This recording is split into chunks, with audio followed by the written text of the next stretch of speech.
Friday morning ஆஃபீஸ்க்கு, ஸ்கூலுக்குலாம் அடிச்சு பத்திட்டு கொஞ்ச நேரம் ரிலாக்ஸா உட்காரலான்னு பார்த்தா, ஏகப்பட்ட வேலைய நமக்காக விட்டு வச்சுட்டு தான் போயிருப்பாங்க. அதுல ஒண்ணு தான் இந்த பெட்ட வந்து சரி பண்றது. இருக்க குப்பையெல்லாம் இந்த பெட்ல தான் இருக்கும். அப்பாவும் பையனும் கிடந்து அப்படி உருள்றது. அத நீட் பண்ணிட்டு நெக்ஸ்ட் வந்து வீடு தான் கூட்டுனேன்.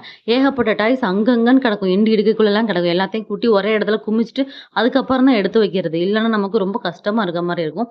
எடுத்து வச்சுட்டு, அப்புறம் எல்லா வேலையும் முடிச்சுட்டு போய் குளிச்சுட்டு வந்துட்டேன். கொஞ்சம் போடாத ட்ரெஸ், பத்தாத ட்ரெஸ் எல்லாம் இருந்ததா, யாருக்காவது குடுக்கலாமே அப்படின்னு சொல்லிட்டு தான் நீட்டா மடிச்சு ஒரு பேக்குள்ள எடுத்து வச்சுட்டேன்.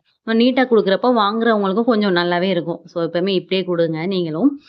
ஈவினிங் போல குலோப் ஜாம் தான் செஞ்சேன். போன வாரம் தானம்மா செஞ்சேன் அப்படின்னு கேட்டீங்கன்னா, இது வந்து என் கொழுந்தனுக்காக. என்னன்னா போன வாரம் விட்டுட்டு சாப்பிட்டீங்களான்னு சொல்லி ரொம்ப ஃபீல் பண்ணாரு. அவருக்காக செஞ்சு வச்சாச்சு. அதிரன் வந்து கியூட்டா அந்த செடிக்கு தண்ணி ஊத்திட்டு இருக்கான். அந்த இலையெல்லாம் அழகா விலக்கி விட்டுட்டு அந்த வேர்ல ஊத்துறான் பாருங்களேன். செம்ம கியூட் இல்ல? சூப்பர். அதிரனுக்காக அப்புறம் ஈவினிங் பஜ்ஜி தான் சுட்டு குடுத்தேன். சாப்பிட்டு முடிச்சுட்டு 2 பேரும் சைக்கிள் ஓட்ட போயிட்டோம். இப்படிதான் எங்களோட ஈவினிங் வந்து போச்சு. அதிரன் சாப்பாட தவிர எத பார்த்தாலும் ஹாப்பி ஆயிருவாரு.